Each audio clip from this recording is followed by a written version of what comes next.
Ladies and gentlemen, good evening. My name is Ricky McMenemy. I have the honour of being the chair of FETL. May I take this opportunity of welcoming you to King's Hall and to the FETL 2018 lecture. May I first welcome to the podium Dame Ruth Silver.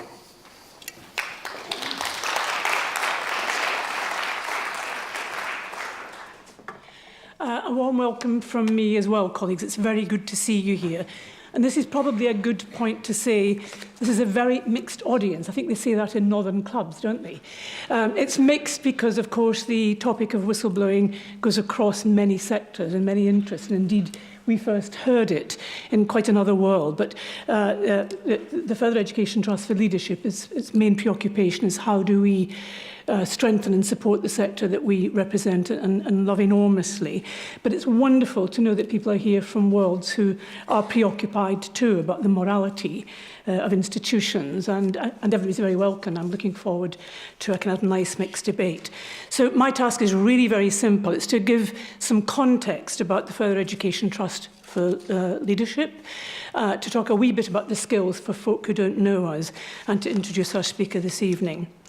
So the Further Education Trust for Leadership was set up 4 years ago, and we think we're going to keep on living until 2020. But the idea is at that time we will stop being an organisation and endow other people to continue pursuing the mission that we have, because it's up to the next generation for that to happen, and we're working on that now. But we are in our 4th year of existence, and you'll see on our website the publications that come from that.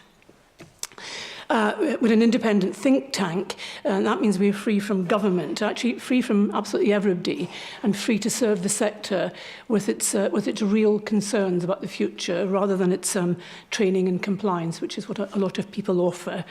The FETL programmes that we fund are of a collection of, we fund a professor at UCL Institute of Education, we fund fellowships annually who work with the university on topics that interest them, and that they have persuaded the funding committee under Jill to give them some money. We also fund research and development project, and we have some commissions, and we're ever so good at responding to good ideas from other people. So we have lots of freedoms that we take very good care of and respect enormously.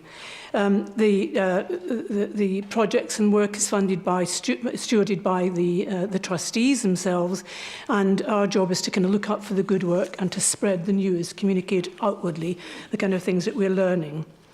So for visitors tonight from who are not of our world, the world of FETL is the world of further education and skills. Some people still remember those as being community colleges or technical colleges and so on, or employer training. But the current phrase for us is further education and skills. I just want to underline the word education. It's not just skills. And if you were to read the papers, you'll see nothing else about except the apprenticeships, and they're very important.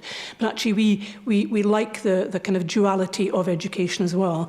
And the event this evening is in the context of emphasising the word education. We'll develop some skills as we go along. So we work with the sector, the FE and skills sector, and with the systems that they sit in. And they sit in many systems. It's very interesting. And also we work with the 4 nations. We have a responsibility to Scotland, Ireland, the bit of Ireland that belongs, and England and Wales. Just to give you a sense of the scale of us, actually for England alone in this year, we have money being spent is, so we have 3.3 million learners in FE in this year, and we have a staff body of 143,500 professional colleagues. The funding this year was 2.7 billion in England alone, and the other nations have education devolved, so they will do different things with that, but that's where we are now. So FETL's mission is to strengthen and support the leadership of thinking, not the leadership of doing, simply because we have some fabulous improvement bodies in the sector who will concentrate on that. So we have the luxury of saying, well, actually, we want to, how do we in the sector lead thinking, encourage thinking, so that we leave better footprints for the future as governments change and change our agendas. Our agenda, as I've said, is to fund interesting ideas and explorations for better futures, and actually the ideas come from our colleagues. The intention behind FETL is really to build an evidenced argument for governors, for government actually, to kind of get out of our way a bit. And by that I mean design what it is you want the outcome of the funding to be, but please could you leave the professionals a lot of room to work with you in designing learning content, staff development and so on. And actually they do get a wee bit worried and interfere very close to the chalk face. So we want to build an argument that says actually you don't have to be quite so fretful. You are in good hands when you involve our people and take care of our learners. So we're asking government, building the argument to ask them to share the designing of what is being learnt and what is being funded. And not the every bit of everyday life. So really it's a way of saying we all have different authorities. Government have, of course, political authority, and the governing bodies have the authority of leadership as well, professional authorities and executive authorities. And when things go wrong in our governing bodies, you sometimes see people speaking from the wrong authority. Governors start to row and not steer the organisation, and vice versa from principals. So to give you a sense of how this lecture fits in very well with some of the stuff the sector's been through. So the FETL lectures sit within that notion of leadership of thinking and a belief in the need to feed minds, just as you can't do much work with bare hands. You certainly can't do much thinking with a bare brain. So the projects, the fellowships, the professorship are all there to kind of make that more muscular. And so the incitement of thought, I think, is very clearly what we're about. We also seek to shape debates beyond the daily preoccupation with compliance for the sake of our learners and our communities. And so tonight's topic, which may seem weird, people were saying, what do you know in FETL about what's going on in the sector that we don't know about? Nothing at all. We're aware of some of the difficulties around some major new initiatives and interferences, but really the topic for tonight is for absolutely everybody. It's topical for FETL as well and for the sector. And because the sector is led, managed, governed, and our governors are very often employers, it's worked in and lived in by human beings and communities. We're interested in that. Our institutions in FE face the same social, moral and modern issues as all institutions do. And we have the same organisational relationships, dynamics and dilemmas. So of course we'd be interested in this. FE is kind of fairly centrally about fairness. We exist a lot of the time to bring people in, widening participation into education or into economic life. So fairness is very much at the heart of all that we do. And it's the reason why we're exploring the topic. That fairness is fairness around learning, that nobody's being excluded, that fairness is happening in offers being made and so on. But we're also about the dignity of knowing, either as a learner or a colleague. And a year ago, Ricky and I went to a lecture that Mac gave, our chair, went to a lecture that Mark was giving, and actually it made some sense to us. We're acutely aware in further education, because of course it's the adaptive layer in the education system. Schools are compulsory and protected by the law, and universities are selective and protected by the Queen. We don't have any of that. So our decorum and our reputations are key to ensuring some success for our learners. We're very aware that our learners wear the livery of further education, and so do our staff. And for that reason, anything untoward in our organisations is carried by our learners and our staff. So we're very keen to know more about this topic. And so it gives me a great pleasure to introduce Professor Mark Stein. As I said, it was Ricky's idea. Mark is Professor of Leadership and Management at the School of Business at the University of Leicester.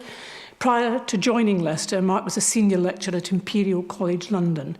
He's also been a research fellow at the London School of Economics and a research fellow at Brunel University, a research and consultant at the Tavistock Institute, and an adjunct professor and visiting scholar at INSEAD in France. He received an Emerald Citation of Excellence and the Richard Norman Prize. He also was given the Group and Organisation Management Best Paper Prize and the iLab Prize for Innovation and Scholarship. His main interests are leadership, organisational learning, risk, emotions in organisations, groups and teams, whistleblowers and organisational dynamics. Mark is very welcome this evening. We're delighted we were able to persuade him and you were able to accept the persuasion, Mark. May I invite you to present the 2018 FETL lecture. Ladies and gentlemen, Professor Mark Stein.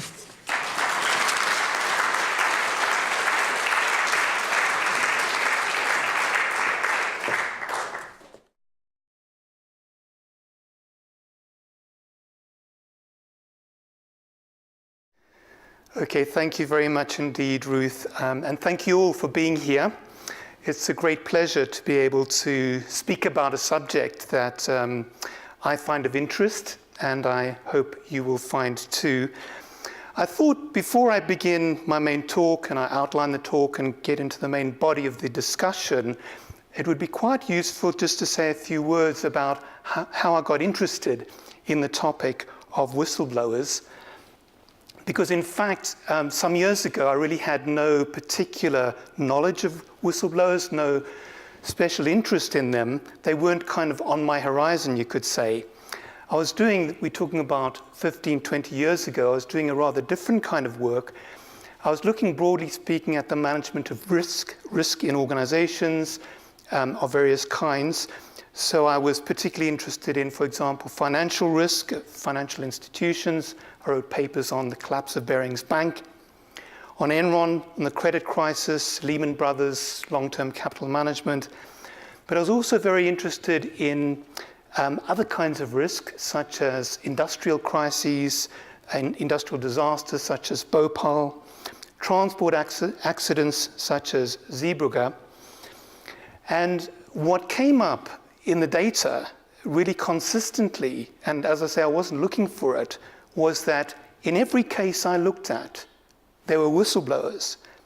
Now, there's lots of debates about what we mean by a whistleblower, some of which I will talk about. Putting that aside, the really important point is that there were people raising their hands in every one of these cases, trying to stop these untoward events. Let me give you just one example to illustrate it. I could have taken many other examples. But I chose Zeebrugge because it had a very profound effect on thinking in this country. It was the first case in which corporate manslaughter was actually discussed in court. And the disaster, I think, had a lot of, because it was so awful and so shocking, had a big impact on thinking in many different sectors. So just to remind you, this is in 1987. There was a design of a ferry called a roll-on, roll-off ferry. And in this particular case, it was a ship called the Herald of Free Enterprise, which capsized shortly after it left the port of Zeebrugge in Belgium. And there was a loss of almost 200 people. It was really shocking. And the really most worrying thing about this was that there was a known problem in this ferry. It was known to have a fatal flaw, you could say. And that was that it had to do with the bow doors. So if the captain set sail with the bow doors open, the ferry would sink. Now in engineering, you get this concept called redundancy, which means basically you have a number of different features, safety features, which kick in if something goes wrong. Often there'd be 4 or 5. So if 1 or 2 fail, there's always some safeguard to prevent disaster happening. On the Herald of Free Enterprise, there was no such thing. There was a very simple system. The captain could not see the bow doors. There were no lights to indicate the bow doors were closed. There were no alarms. There was no video. This is 1987. They had all this technology, but none of it was used on this ferry. All there was a single member of staff who had to close the doors, who happened to be asleep on this particular occasion. And in a rather ambiguous way, somebody else was supposed to check that he'd done that, who clearly didn't do that. Now, the really important point about this, for this talk, for the topic we're looking at, is that, as I say, this was known. Anybody who worked on the ship, anybody who had anything to do with it, knew that this was a dangerous ship. Just a few months before the fatal sinking of the ferry, there was an article written in Ship Care magazine, that is the magazine of the Union of Shipping Workers. The article was entitled, "When Roll On, Roll Off Means Roll On, Roll Over." And I think, as you can gather, there was a real sense that people were trying to stop the use of this ship. Sadly, it didn't happen in time. So, okay, that's just one example. And the point I'm really trying to make is that it seemed to me that there was this wide range of crises, disasters, collapses. And in every one I'd looked at, and I still haven't found one where this is not the case, there were people trying to stop these untoward events and not being heard. And I thought, well, this is kind of significant. It's interesting. It's worrying. I should turn my attention to it, which I've done. And so what I did as an academic, obviously start to look at the data, start to look at the information, start to find out, what do we know about whistleblowers? What is the state of knowledge? And as always, there's a vast array of different cases and theories and approaches, but I was trying to kind of distill a sense of what really kind of jumps out at you in the data. What's the kind of most significant thing? And what jumped out at me very quickly, and I think anybody who's had any dealings with whistleblowers will find this, is that whistleblowers are almost universally hated. They're despised, they're vilified, they are stigmatized, they're treated terribly badly.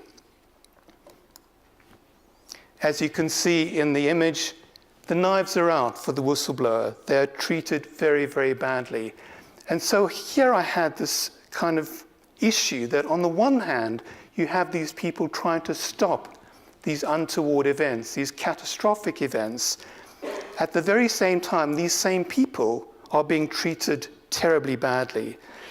And I thought this is really worthy of some consideration and some thinking to try and work out, well, why is it that they are treated like that? What is it about organizational culture, about us, that we treat them like this?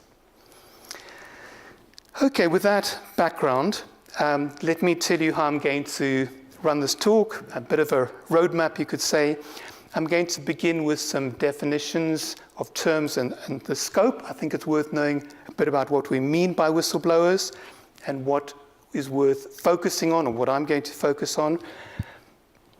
I'm then going to engage in problematizing. It's a big word, but it simply means I'm really trying to find a new understanding, a new angle on this. I will then turn to my theoretical framework, which is ideas from psychoanalysis and the application to organizational dynamics. Say a bit more about that later. And then the case, which is the Mid-Staffordshire National Health Trust case, which I'm going to use to illustrate these ideas. And finally, the implications, really to try and understand what this implies in relation to organizations in general, more widely.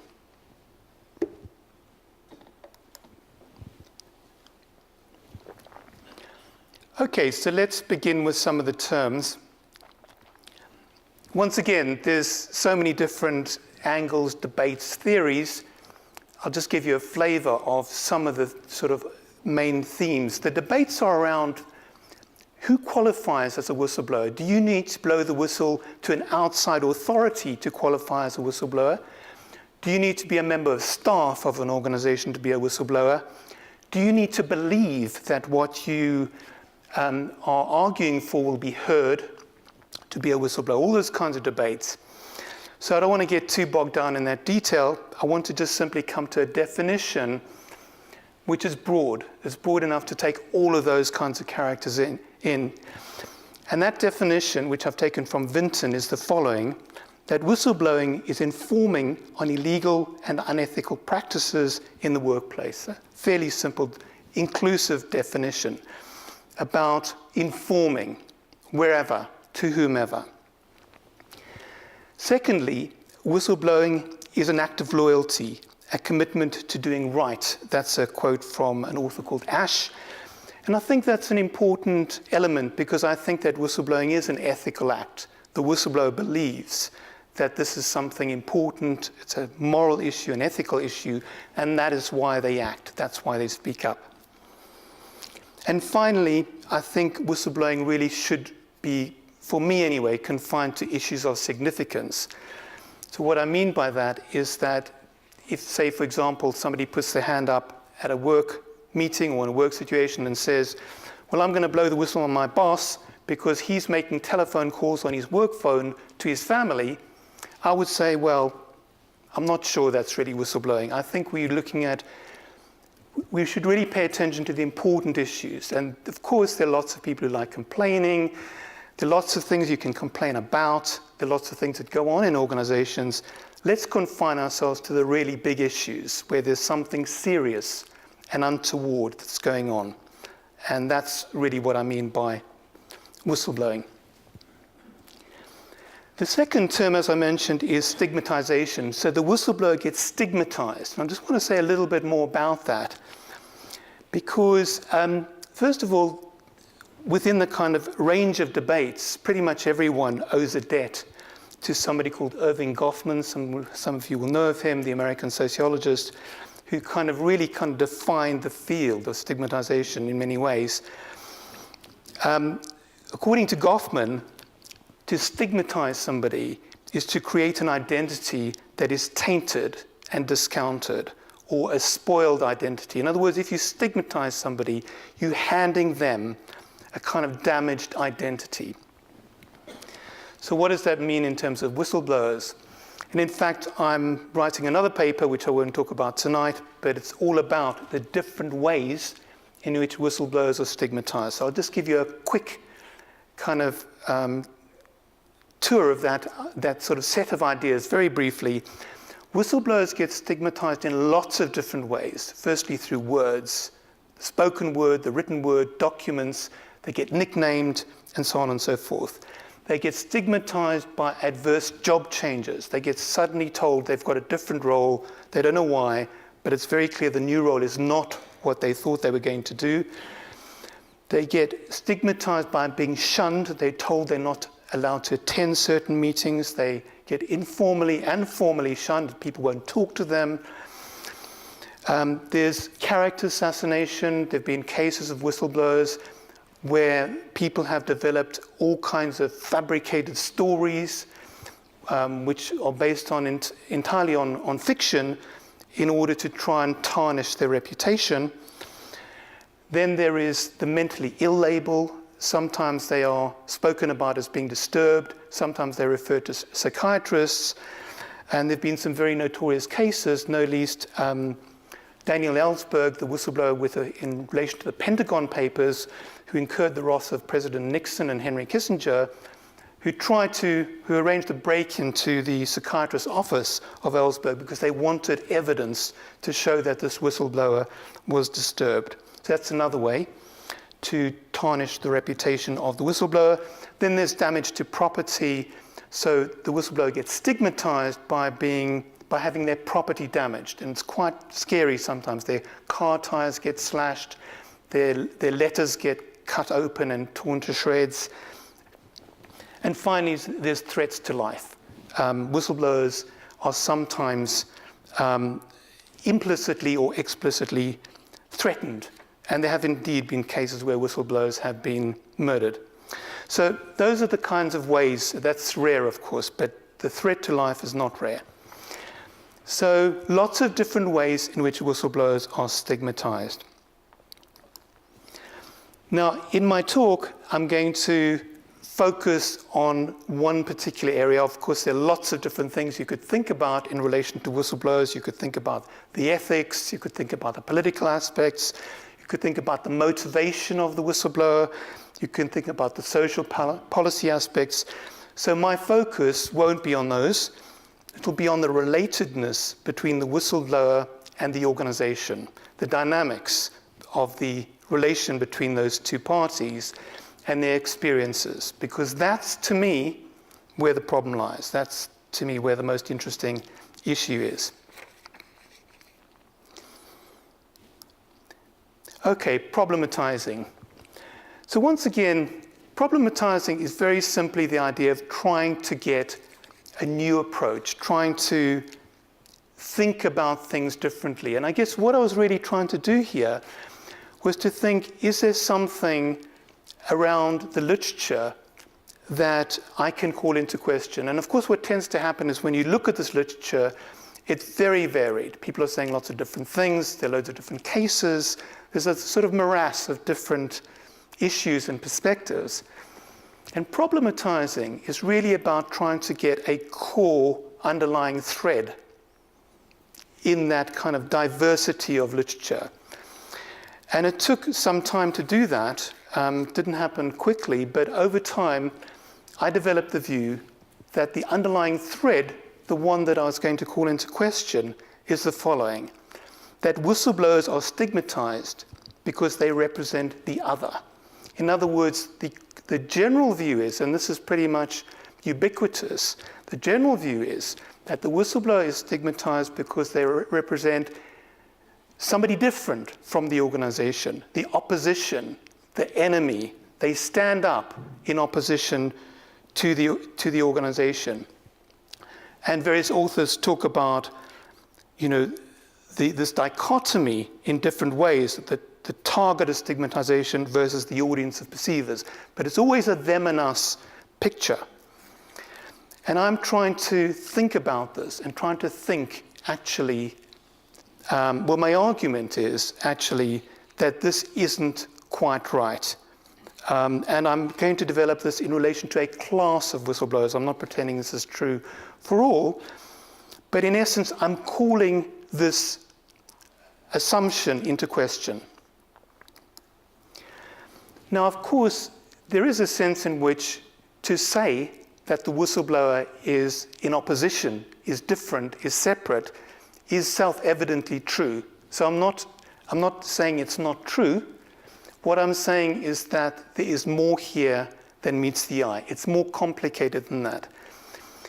Because if we take a situation, let's imagine we're in an organization. You're a whistleblower. You blow the whistle. You stand up and you say, I'm unhappy about something. Something untoward is going on here and has been going on for some time. If I'm the member of staff, what tends to happen, of course, almost invariably, what tends to happen is I feel affronted. You're standing up, you're calling us into question, you're the enemy, you're different, and this kind of dichotomy, this kind of gulf begins to develop, you versus us. So of course, in a sense, you are the other, and you are bad in my mind. I'm not questioning that. But what I am suggesting is that at a different level, almost the opposite is happening, that it's not quite like that. Because at a different level, the real issue that I'm struggling with, and this is not at a conscious level, I would argue, the real issue I'm struggling with is that you have had the courage to be truthful. You've had the courage to say something, to confront us with something. And I've lost that ability. I've been colluding. I've been going along with this. So you represent something I've lost. You represent the good self that I've lost, not the other. Now, just to say a little bit about the theory, and then I'll come back to the kind of practical application of this. The idea of the lost self really kind of hinges on ideas from Freud and Klein. Forgive me for those who are familiar with this, but for those who aren't, I'll just say a few words about it. Freud's idea of projection, which really kind of came first, is very simply the notion, and forgive me, this is a very attenuated and abbreviated version. There's a lot more to it than this. But the idea is very simply about emotion. For example, if I happen to be a very angry person, I project my anger into everybody else or into other people in particular, and I see that anger there. So I cannot take responsibility for my anger. Instead of doing that, I project it, and I see it elsewhere where it doesn't exist. That's projection. Melanie Klein, from the British School of Psychoanalysis, who I think made a very profound contribution actually to social thought, because that's really what we're talking about here, developed the notion of projective identification. So that takes Freud's idea of projection a bit further. It's not just about emotions, it's about parts of the self, about functions of the self that we project into others. So if we go back to this example, you stood up and you said, something untoward is happening, I object, I don't like this. What's so irksome to me as a staff member is that you have represented something honest. You've said something honest where I've been unable to.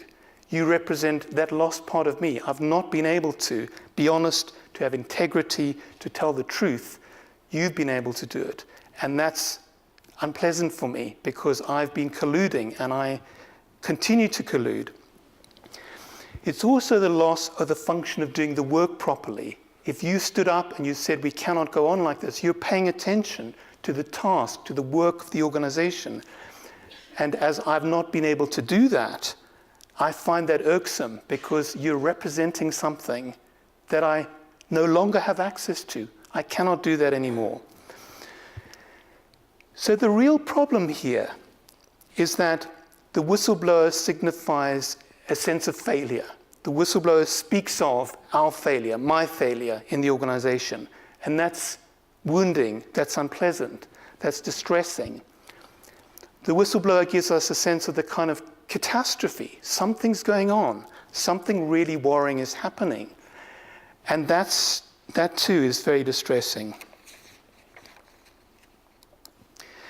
And so what I think happens, and this is how I developed the theory of this, I think what happens is that what tends to go on is that the staff members become very persecuted.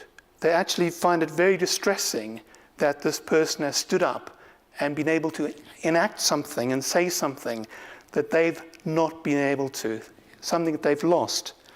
They feel ashamed, they feel guilty, and that's kind of intolerable. It's really unpleasant.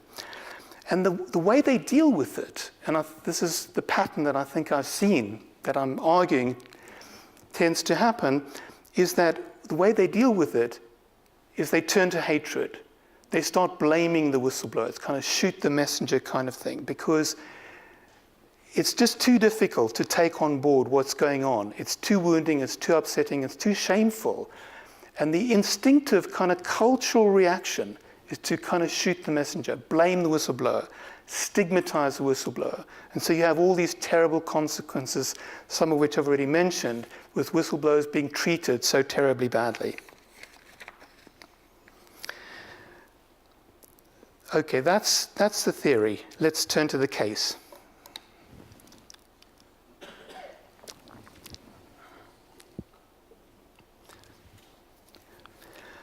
So I've chosen as my case the Mid-Staffordshire National Health Service Trust crisis, as some of you will know about it, perhaps others not. I'm going to say a little bit of background about why I chose this case. One reason was that it was a case of great magnitude. It was a very, very serious crisis. Between 400 and 1,200 people died unnecessarily as a result of poor care in one trust between 2005 and 2009. The Guardian, whose building we're in at the moment, said at the time, wrote at the time, this was the biggest scandal in the health service in years, one that has become a byword for dangerously inadequate treatment. And Ash, who's written on it, talks about Mid-Staffordshire as manifesting a caricature of care that provides a masterclass in what and how disasters occur. Now, just a quick word about the National Health Service, issues around that. Of course, it needs to be said, I think it's important to say that many people will argue, and I certainly would, that it's fairly self-evident that there are funding problems with the National Health Service. There's just not enough money going into the health service. And I certainly am of the view that that's an issue and that needs addressing. What happened at Mid-Staffordshire cannot be put down to funding problems. It just, as I think you will see, it's just not of the same order. So I don't think that is a way of explaining what happened here, albeit like all other hospitals and trusts, they had funding problems. It just simply does not explain what went on. So one issue is the magnitude of the disaster. Another one is the credibility of the whistleblowers, because I think when you're looking at whistleblowers and their activities they engage in, it's quite useful to choose examples where they have some credibility. In other words, they kind of deal with the issues in a kind of proper way, they escalate the problems, and so on and so forth. As I've said, there are some whistleblowers who are fairly quirky and so on. I think it's important to have people who, whatever their characteristics are, whatever their motivation, have acted more or less properly. And I think in this case, one can conclude that that is the case. The two whistleblowers I'm going to look at, Helen Donnelly and Julie Bailey, both received awards. Donnelly got an OBE, Bailey got a CBE. And whatever that means, it certainly says something about their integrity, and I think that's quite important. The third factor has to do with the Francis report, and that's really about the amount of information available in relation to this crisis. There's a lot. Because what happened was the government set up an inquiry on the basis of the activities of Julie Bailey, the one whistleblower. They then upgraded the inquiry to a full government inquiry headed by QC Robert Francis, and his investigation, which took many years, is incredibly extensive. It involved 352 witness statements with healthcare professionals, officials, politicians, those involved in commissioning, performance management, oversight, regulation, etc. The documents run to 2,000 pages. There's a lot of data, as well as other sources. So for those reasons, I chose this as my case tonight. A quick snapshot of the Francis report's findings. It's very brief, but the main findings are the following. Firstly, there were terrible standards of care. I won't go into all the details. Some of it will become evident later. But just once again, this cannot be explained by underfunding in the health service. It was of a different order. Really unforgivable and terrible standards of care. Secondly, a culture of denial. So if you read what the various leaders and managers said over the duration of the crisis, you would have had no idea at all that there was anything wrong, anything untoward happening in this trust. And then a blame-led culture.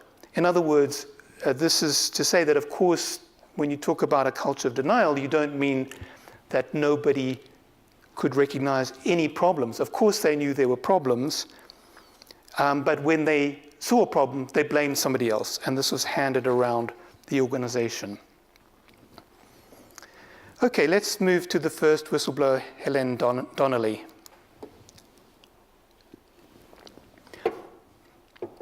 Now, Nurse Donnelly worked in accident and emergency in Stafford Hospital, and she started registering her complaint. She started blowing the whistle about a number of different things. First of all, she was concerned about inadequately trained staff, low staffing levels, faulty equipment, and so on and so forth. But I think the thing that was really most irksome to her was that she and her colleagues were told to lie. They were told consistently to fabricate data. And the particular issue was this, that the trust was applying for foundation trust status, and in order to do that, they needed to meet a waiting time of 4 hours at accident and emergency. So that if somebody came into A&E and waited 8 hours or 9 hours to be seen, the nurses were instructed explicitly to write down on the records that they were seen with, say, after 3.5 hours, 3 hours and 50 minutes, something like that, but under 4 hours. Now, as you can imagine, there are lots of discussions going on in the nursing team in accident and emergency, and Helen Donnelly raised this time after time after time, and she said, this is wrong, it's unacceptable, we can't do this. And every time she was told the same thing, you will do it, you will follow orders. If you don't do it, heads will roll. This was the phrase, heads will roll. If you don't do it, we're all in trouble. So in effect, they were forced to do it. And without going into all the detail, just to say that you can imagine her life became pretty awful because she was always the one putting up her hand. She was always the one complaining. And she was always the one leaving in tears. She made, over the duration of her time at the trust, nearly 100 complaints. So she escalated it. But what got particularly tricky was that threats started being made on her life. She was told that the staff knew where she lived. She was told that she should watch her back when she went to the car park at night. And she became so scared that she would not do a night shift and then drive herself home. She insisted on her parents coming to collect her.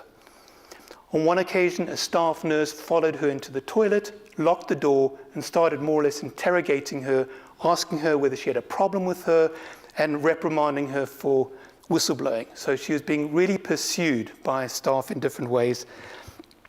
And eventually, to use her word, the atmosphere became so poisonous, she had to leave. She left the trust. That was one whistleblower. Now I turn to another one, Julie Bailey. Now, the point about Julie Bailey is that she wasn't an employee in the trust. Her connection with the trust was that her mother had been looked after by the trust and had died in very difficult circumstances. And according to Julie Bailey, what happened was her mother, who was very elderly and very frail, at one point was about to be discharged from the hospital. At that point, the nurses dropped her. It was an accident, but they dropped her. Her mother was in a desperate state. She was medically seriously unwell. Julie Bailey asked for a doctor to attend. It took her 3 days to get a doctor. And when a doctor arrived, he came in a very nonchalant way, according to her, and said, "Your mother is going to die very quickly, and she'll go just like this." And he clicked his fingers. Now, she was so distraught and so upset by this that she then moved into the ward in rotation with her daughter and her niece to look after her mother. She just felt, I cannot allow this to continue. I cannot allow my mother to be treated like this. So she moved into the ward, and indeed, the three of them looked after her mother and helped to look after some of the other elderly people. When her mother finally died, she left. Julie Bailey then started a campaign. It was called Cure the NHS, and this became a kind of lightning rod for campaigns around the country. Her particular focus was mid-staffs, what was going on there, but people picked it up elsewhere. Now, the stigmatization was pretty horrendous in her case, as it was with Nurse Donnelly. She received vicious hate mail throughout. I mean, really, really awful hate mail. Her car tires were slashed. This is scary stuff because it sort of implies something violent that may happen to her. Words were written on her car window, like bitch and other unrepeatable words. She received a card saying, "I hope you die in an ambulance on the way to hospital." And then I think one of the things that she found most upsetting was that her mother's grave started to be vandalized on a regular basis. She'd keep on going back to the cemetery to kind of repair and put things together, but it was always vandalized. And just in case she had any doubt that this was a deliberate act, she received a card saying, "Isn't it about time you started looking after your mum's grave? Ha ha ha." So there was all that.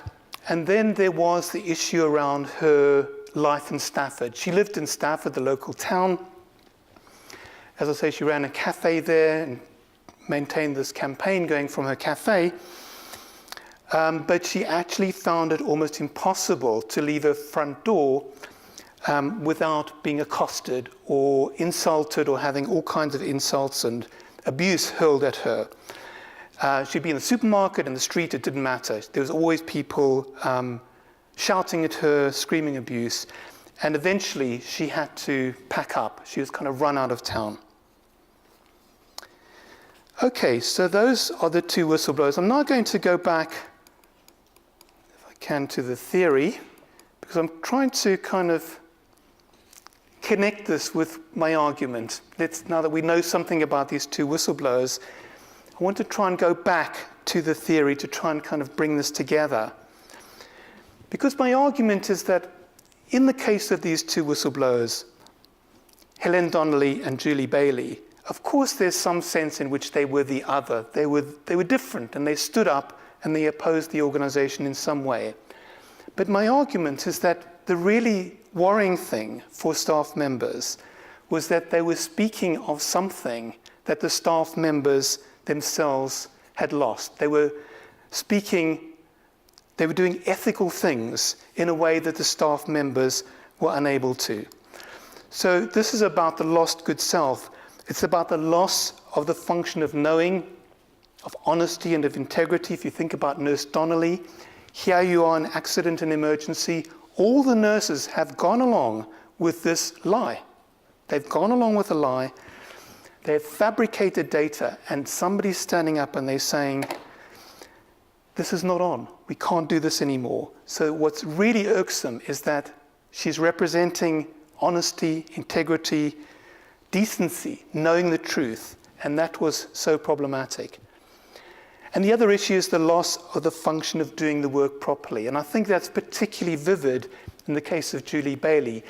Whatever it means, I think the fact that this woman actually, who wasn't an employee, she moved into the ward to look after her mother, was just provocative beyond belief for the staff. They couldn't cope with that because it actually suggested that they could not do the work themselves, which I think they knew somewhere, and this woman was saying she could do it.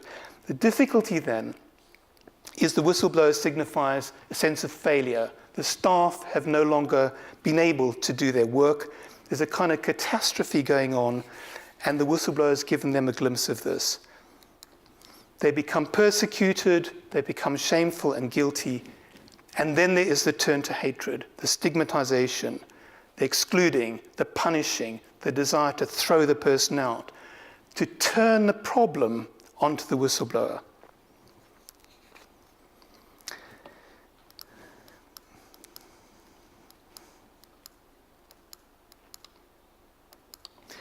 Okay, I'd like to conclude with just a few implications,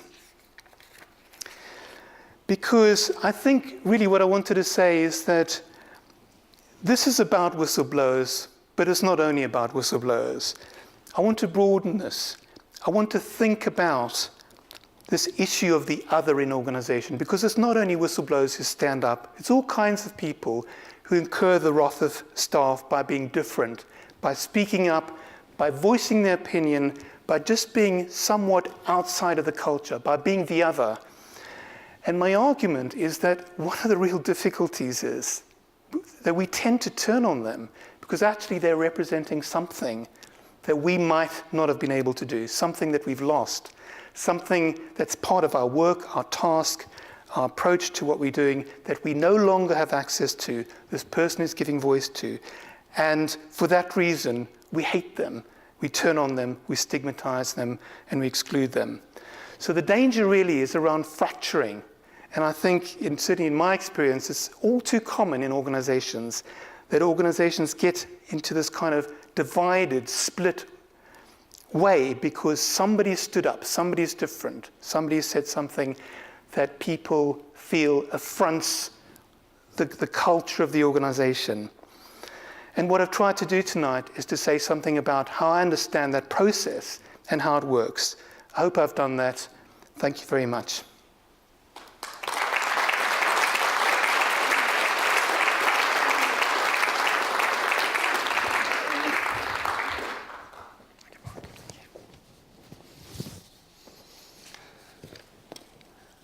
Ladies and gentlemen, I'd like to open up if people have any comments or questions. If I could ask, there will be a roving microphone. If I could ask you to identify yourself and your organisation, and we will put the questions to either Ruth or Mark. Thanks. Sorry, I beg your pardon. Thanks very much. I'm a student at the Tavistock Clinic. I find your talk very inspiring in terms of the problem that you've identified. I wanted to ask, in the mental health sector, particularly, there may be an additional problem, which is that the patient group who is a patient in that setting is already very other and alienated, and some of those processes you identified may have occurred to those individuals already. Does it make it, just as an example, does it make it even more difficult to perhaps improve and reform potentially psychiatric services when it's that much harder to speak and voice some of the difficulties that psychiatric patients face potentially in the psychiatric system? Thank you very much. Well, thank you. That's very interesting. I take that as much as a comment as a question. I think what you're saying is absolutely right. Of course it complicates it. Of course it deepens the issue. I'm not an expert on psychiatric services, but I know there are people here who are. So maybe they would like to contribute their thinking on that. But thank you for that. Thank you. At the front here, please.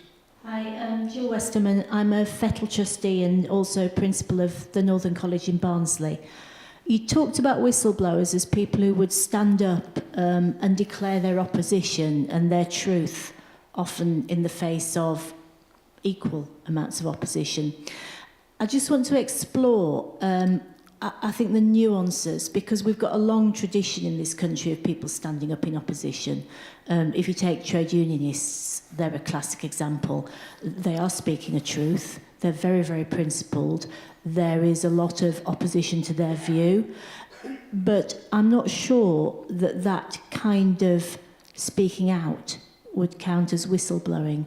There's a nuance about really whose truth and what truth is, and what becomes categorised as serious and untoward, which is what you talked about in terms of whistleblowing. So in your research, how did you separate out that idea of really strong opposition and valuable opposition and valid opposition from whistleblowing, which is, I think, a different notion?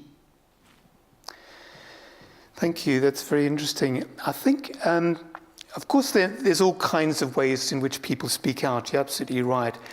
I think my own sense is that what's important to focus on in whistleblowing is cases where there's clearly something untoward, seriously untoward. I think in Zeebrugge it was very clear. And I think in Midstas it was very clear. People were being asked to lie. So those are the kinds of cases I want to focus on. Of course, there's a whole grey area of other cases where it may be much more ambiguous. A trade unionist might be arguing a particular issue, and somebody else might be saying, well, no, that's not whistleblowing. So that there is a grey area, of course. And I guess I'm not really wanting to go down that line. I'm looking at cases where it's pretty clear-cut.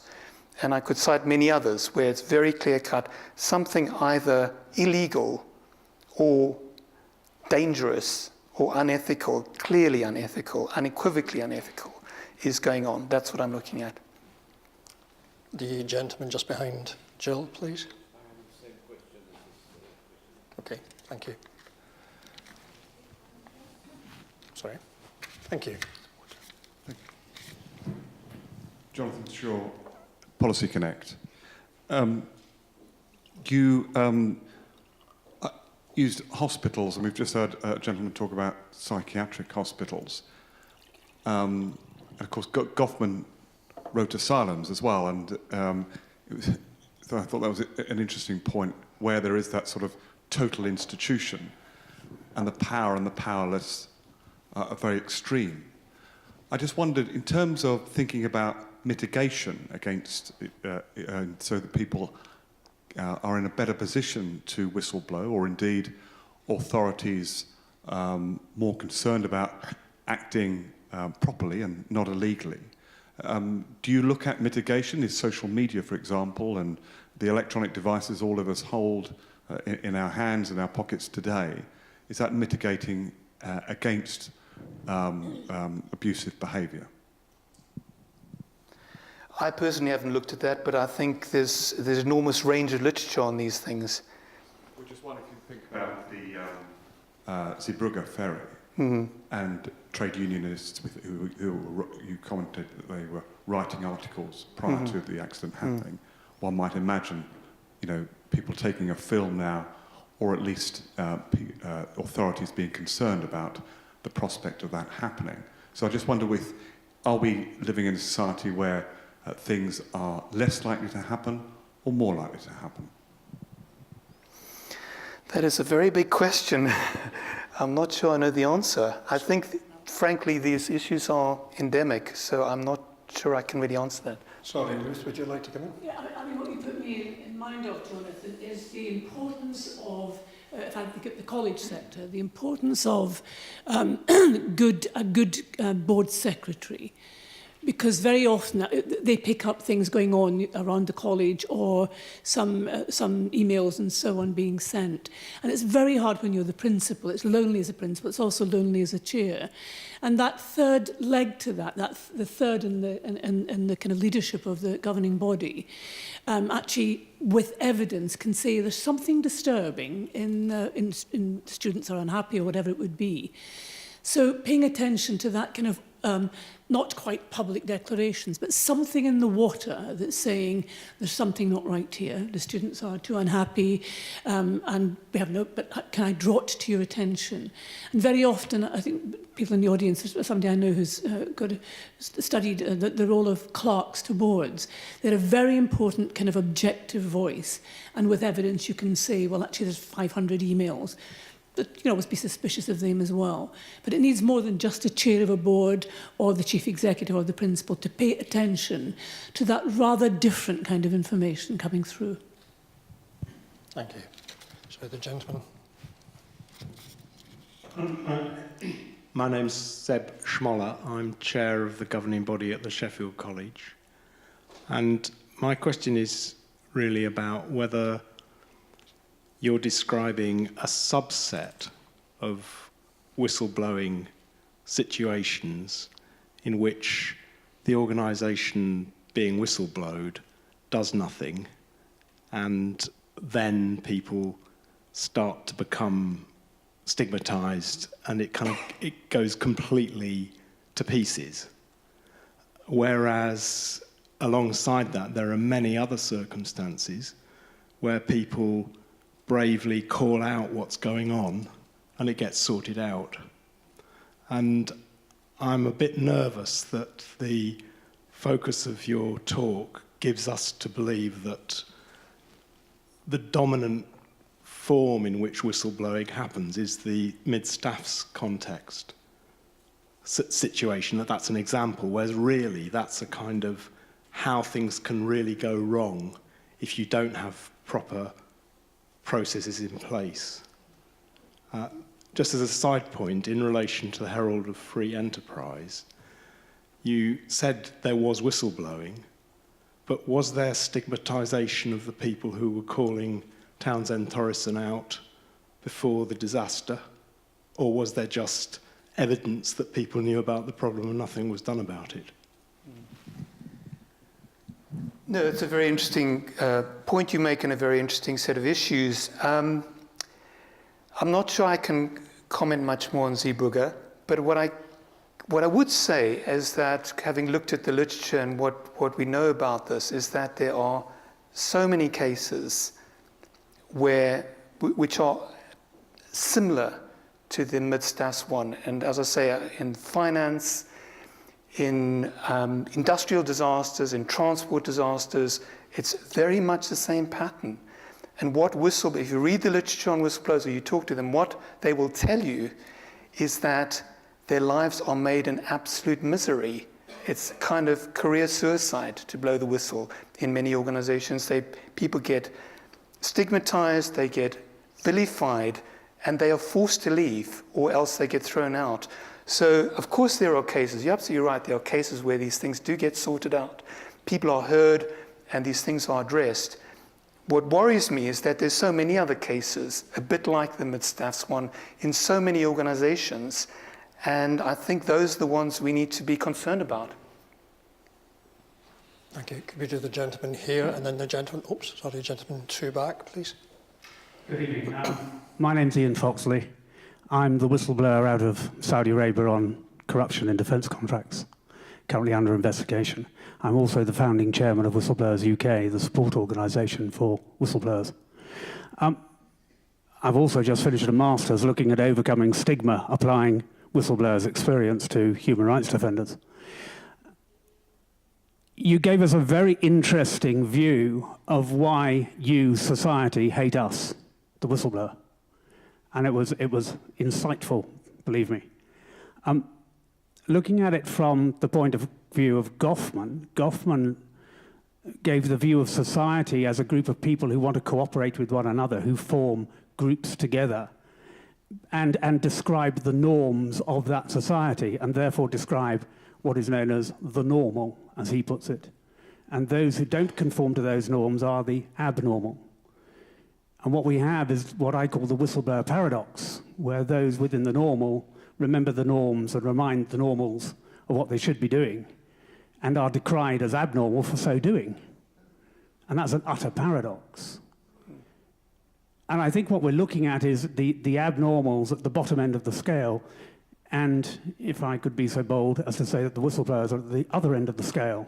They are what I would define as the supranormal, those who are the conscience of society, those who remember what they should be doing, and for one reason or another, cannot stand not to see the good word spoken, the fact that, something is going wrong and they have to speak out about it, and are decried for it. And I think the bigger problem is more a cultural problem. It's the culture of society that forgets that if you smack the child for coming and telling you what's going wrong, the other children won't come and tell you what's going wrong. If you reward the child and say, well done, and give it a hug and a smile for telling you what's going wrong, that it's being abused, that it's being bullied, then other children will see what's happening and will come forward.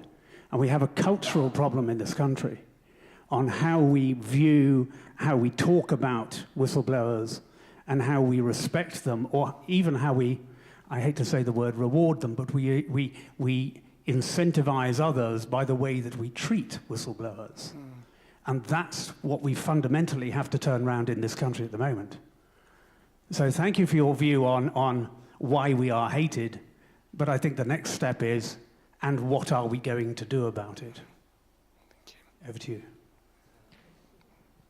Well, I think you've said it all. Thank you. Fantastic. Thank you. Gentleman here. No, gentleman there. Hello, hi. I'm James Kirkup from the Social Market Foundation. I'd just like to pick up a little bit on actually that word culture and the point you made earlier when you talked about your reading of the literature and comparative cases. I'm just curious to know where have you seen, I'm hoping you have seen somewhere, where have you seen examples of organizations where a culture has been successfully developed that lowers that barrier of stigmatization, where successful organizations bring about a culture where whistleblowing is not easy but easier? And maybe if I can try and draw Ruth into this, where's the role of leadership in developing that culture? Does it have to be chopped down, or does it come more widely? Well, there's a lot of research and development work on creating speak-up arrangements for whistleblowers and trying to develop a culture where that is possible and legitimate. And there are lots of there's no consensus about how best to do this. There are anonymized speak-up arrangements, which you have in the airline industry and in America in the financial services industry, which can be very effective in many ways, but has some drawbacks. And then the other issues, having internal people in the organization who are appointed to be at the receiving end of these kinds of concerns. So there's lots of work in that area. I can't cite any one organization where I think that's happened perfectly, but there's certainly a lot of work going on. And I think, James, I want to say something about, actually, it's one of the reasons why we have the lecture. The people I've worked with, colleagues, where I have seen them not be frightened of bad news, but see it as a gift to the organisation is very helpful. And I think what I noticed most about those colleagues was that they saw themselves as leading the learning of their staff as well.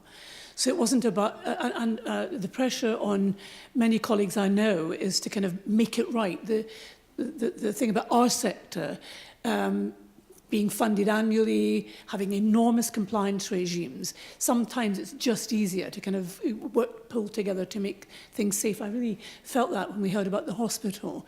But there's something about the leader being an example to say, thank you for the bad news, let's see what that means in the organisation.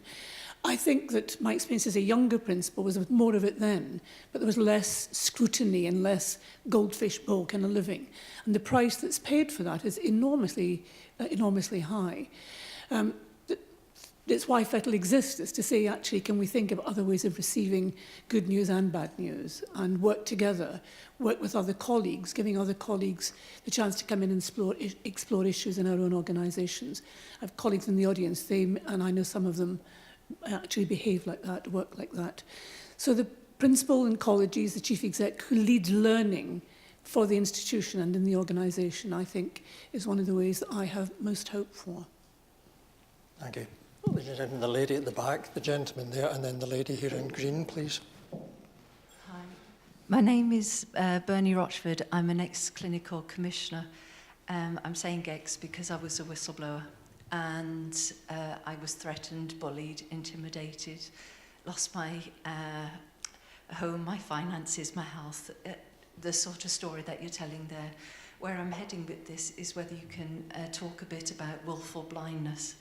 In my case, I was bullied and threatened at work, and staff colluded against me, just as you're dictating there. My case went into the Sir Francis report, page 55. It's the diagram. I went through 47 layers of NHS management bodies, organisations, and people just colluded at that level and turned a blind eye to what's going on. By December 2017, my case has gone through 87 layers of NHS bodies, organisations, management. I didn't even know that many existed. So there is the collusion against and the bullying against the whistleblower within their organisation. But once you take it outside, what is the psychology behind the willful blindness? People actually not wanting to see. Just as in the Midstaff's case, where the hospital was applying for foundation status, I worked for a primary care. I was a commissioner, and the primary care trust was applying for CCG status. So if NHS England, when I approached them, they couldn't do anything about it because they've already approved them for CCG status. So there would be a loss of faith and face for the other organisations. But I think there is something about the Sir Francis report now, the focus is on speaking up. But actually, before people can speak up, they've actually got to see what's going on. So it's the willful blindness and not seeing. I'd be interested if you could comment on that. Well, thank you. That's very interesting and obviously deeply upsetting that you've had to go through all of that. As I understand it, it's something about the in-group. There's something about organizational culture in general. It's not to say always, but often it's the case. You want to be part of the group. You don't want to stand out. You don't want to be different. And if somebody's standing out from the crowd, they are kind of ousted. They're stigmatized. So there is a kind of willful blindness. People have a sense that something's going on, but they don't want to look at it. They don't want to name it. They don't want to touch it. It's kind of toxic. And it's just something about wanting to be part of the group. We desperately want to be, we kind of group animals, and to risk being the outsider or joining an outsider is scary. Thank you. Yes, Ian Mackay. I'm a director and involved in a number of public sector bodies, and most recently as chair at Edinburgh College, which brings me into connection with FETL. I think the last speaker in particular reminds us of just how awful, and from a personal point of view, how damaging a lot of the situations which you've been describing are. And I think it's very helpful this evening to have that framework that you've put to us. But I wanted to take it into a slightly different direction, and Ruth might have a view on this too. I also happen to be part of the leadership of the Institute of Directors, and anyone that's been reading the newspapers in the last wee while will know that I feel pretty alienated from the whole human race at this moment in time. But because we've been dealing with something which is very much about whistleblowing and very much affecting individuals' lives.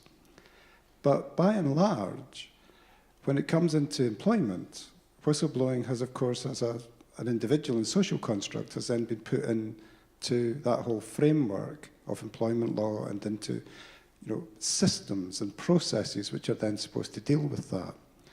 My interest here is what happens when that moves out of there's been a committee and this is a committee decision into governance, into those of us who are there to try and look after, I think what Ruth was describing as the sort of conscience and the sort of way of looking, that oversight of an entity and that sort of sense of what is right and what is wrong of that entity, which I think very much comes into the boardroom, not just of a college, but indeed of a company or a third sector body and so on. Is there something in what you've been looking at which gives us some way in which those of us who are there sitting around that boardroom should be better armed and better ready to be able to deal with the consequences of whistleblowing, not just as setting up systems, but looking at the well-being of the whole organisation as a whole? I don't think it's a response, but I want to make a comment. And James's question made me think the same thing. Actually, for me, it all went wrong, as it often does, at the minute procedures and that kind of distancing happened in organisations. I think it was a theft of judgment. So it was no longer me telling my gaffer what I thought. It was really, but it went straight into procedures. The loss of the humanity in the organisation started to happen then. And it's a defence against all sorts of things that I think is really quite tough in modern organisational life. Also, all the kind of accountabilities that are there. So I think I'd fight for the terrain I would fight for would be to say, can we just pause before it goes there? Certainly superiors taking people into procedures closes off all sorts of learning and any kind of appreciative inquiry about why that's happening. And that really worries me. I've passed it to procedures, HR are dealing with it. It's an act of Pontius Pilate, in my view, from leadership, and it shouldn't be allowed. Sorry. Oh, sorry.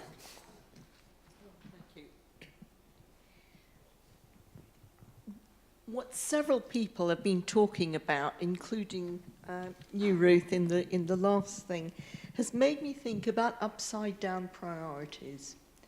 So the unthinkable that a health trust would put targets or foundation trust status ahead of patient well-being. It's a complete inversion.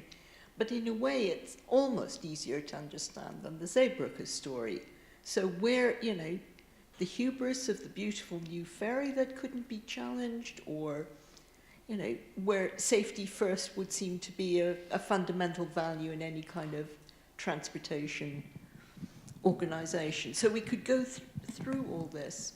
And then as the lady was talking about the ghastly experiences she'd been through, I was thinking about how we, as a society, might be colluding in a reward and punishment system of the leaders. So what happens to mid-staffs if they don't lie about we know that kind of corruption is absolutely rife. I have yet to work with an NHS trust that doesn't have a policy that protects whistleblowers. It's eons from the reality, but they all have them in place. So there's something about rewarding the upside-down priorities that I'm finding myself quite curious about and preoccupied with. Someone? No? Just to agree. The gentleman here, and then the lady just along. Gabby. So, sorry, the gentleman first, please.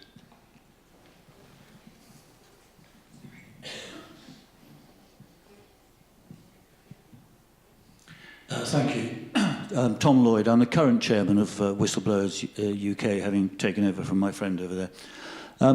I haven't got that much time that I would like to expand on, all of the problems associated with whistleblowers, but certainly we see, day after day, people coming to our organisation in a great deal of distress as a result of the way they've been treated, and that's clear.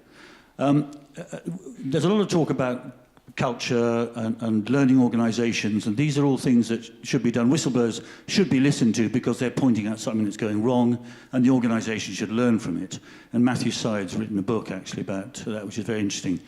There is an organisation that does have very good speak-up arrangements, which is it's a UK nuclear decommissioning authority. And of course, the characteristic there is if you get it wrong, you blow yourselves up and half the country. So they tend to be rather good, rather like the airline industry, but that's just to answer a particular point that was made. What's interesting is that whistleblowers don't say, I'm going to be a whistleblower. They say, I want to point out something that's gone wrong. And obviously, people are listened to, as the other person was talking about, but far too many aren't. So we've been thinking about how do you actually deal with this? And coincidentally, this year is the 20th anniversary of PIDA, which is a Public Interest Disclosure Act. But this is an act that actually has a particular defect. What it does is it defines whistleblowing in the way that you've said, Professor, which is that it has to be serious wrongdoing. It has to be believed to be that, reasonably believed to be that by the whistleblower. And the crucial point is that if they suffer detriment as a result, then they have some recourse. But the recourse is normally to employment tribunals, so basically the situation doesn't work. So I want to make one point, which is about your view, maybe others' view, that at the moment there is no personal responsibility for causing detriment to whistleblowers. Organisations take it on, and they pay out, if you like, inadequately normally, and after fighting, perhaps for the reasons that you've said. And we think that there should be criminal sanctions for people who cause detriment to whistleblowers when you have sufficient points to prove. And clearly that's quite easy to be done. I want to make another point, if I may, which is I'm not arguing against your theory about why whistleblowers receive such bad treatment, but if you like, adding to it, because in our experience, quite often a whistleblower is simply pointing out something which is often, say in banking, and we've got a number of these cases, effectively a criminal act. So the motivation is simply to get rid of the whistleblower so they can't turn these people in.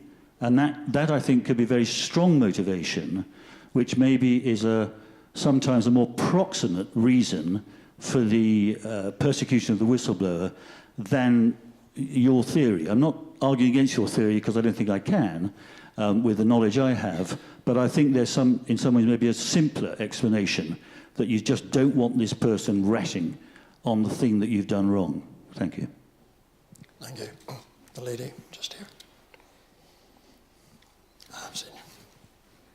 Thank you. Thanks, Mark, for a great paper. I wanted to go back to the points that were made, one about willful blindness and the other about what do we do about whistleblowing. And I was thinking about maybe we need to think, as you have, but I had some other thoughts about why is it that we collude with some terrible practice. And when you talked about Julie Bailey and what happened to her, my fantasy, I don't think you said this, but my fantasy was that the attacks on her weren't just from the hospital staff or the NHS Trust, but were from the local community. And then I was thinking that as members of the local community, perhaps it felt absolutely unbearable to know that the place that you were so dependent on, your local hospital where you took your mother when she was dying, when you go when you're dying, whatever, that we're totally dependent on. It's completely unbearable to know, to face the truth about it, that it's so appalling. This is the willful blindness bit. So the rage that it causes to be confronted with that truth, and I think that is the blindness bit, that we ordinarily find it so hard to really face truth and reality. And that's one reason for collusion. But the other thing I was thinking about was sitting with an organisation that I'm consulting to. Sorry, I should have said Gabriella Brown, working well, so I consult to organisations. Sitting with an organisation I'm consulting to at the moment, and in the atmosphere, and it's a new client, so it's my 4th time meeting them, and in the atmosphere I started to feel very confused and very helpless. I didn't know what the hell was going on, and I'm expected to make wise comments. And it made me think that there's also something so mad-making about some people saying, you've got to lie, we're the ones in authority, we're the good people here and we're telling you to lie, and yet you know it's a terrible thing to do. And it can drive you fairly bonkers, actually, having that complete split. And maybe that's also another reason why we collude and we're willfully blind. Thank you. Comment? Gentlemen, thank you. Hi.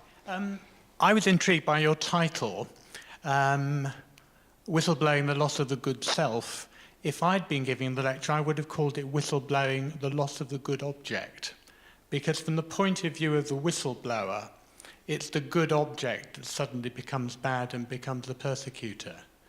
And I'm a retired GP, Steve Nicholas, and I think there's a lot of really kind of virtue signalling at the moment. You know, the NHS is a learning, no-blame organisation, but actually people's experience is that the NHS is not a no-blame situation, as the doctor from Birmingham would testify at the moment. And one of my concerns is that actually things which are very good, which are appraisal and reflection and helping people to work on resilience within a difficult system, actually help to locate the pathology within you rather than within the organisation. So I think that actually to become a whistleblower, you actually have to fundamentally change your view of the good organisation and actually recognise that in many ways it's actually turned. Thank you. Ladies and gentlemen, sorry, one last quick question, and then I'm afraid we'll have to close. I think it's a very relevant point. I wanted to connect to a point that was made about purpose before. I'm Anthony Painter, I'm Director of the Action and Research Centre at the RSA. I directed an independent review into the Police Federation a few years back, and reflecting on Zeebrugge and Mid-South, if you remember, it was after Plebgate and the events that followed on from there. And what was quite clear is that what you're seeing is a series of organisations that had lost sight of their purpose, not what they're there for, but who they're there for. Townsend Torrington is there for the passengers, Mid-Staffs for the patients, the Police Federation for the police and by extension, and the public. And what we found very easy was to craft a set of sort of structures and ethical codes about how the Police Federation might want to behave. But we struggled far more to find mechanisms by which you could promote, reinforce, celebrate, encourage authentic leadership at every point of the organisation and beyond. I'd be interested to hear some reflections on that question of how we can nurture authentic leadership, because if you're able to do that, then hopefully you won't get to a point where a whistleblower is necessary, because by that point it's way, way, way too late. Thank you. Ladies and gentlemen, unfortunately we have come to the end of our question and answer session. We have run out of time. May I take this opportunity to thank you on behalf of all of my colleagues at FETL for attending this very timely lecture, which I hope you found both stimulating and challenging. With all that's going on in the world at this time, Professor Stein's lecture reinforces in all of us that need and strength of character to be that good self and to see it in others. I ask you kindly to show your appreciation for Professor Mark Stein and for Dame Ruth Silver, who has also contributed to this evening.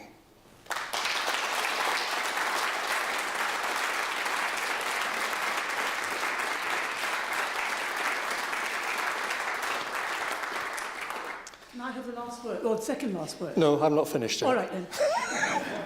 2 Glaswegians on a stage is never a good idea. Before beginning your journey home, I now have the delightful task before Ruth of inviting you to join us for some refreshments back up in the battle room when Ruth is finished, if you would care to make your way there. Thank you very much indeed. You may. Let me just say that this has been filmed tonight and it will be on the FETL website. And Mark has agreed to be available for FETL to organise a webinar with him. So we hope maybe in about a month's time we'll be able to write to you all and saying the webinar will take place, where after a month's reflection you will have the chance to converse with Mark further. So, and that actually, I know that some of the great work from FETL is what people produce for us to take to the world. People use in their organisations. I'm thinking of Working Well. They will take that to their staff and senior leadership team and work with what's being passed through. So let me just say that, Chair, and thank you very much.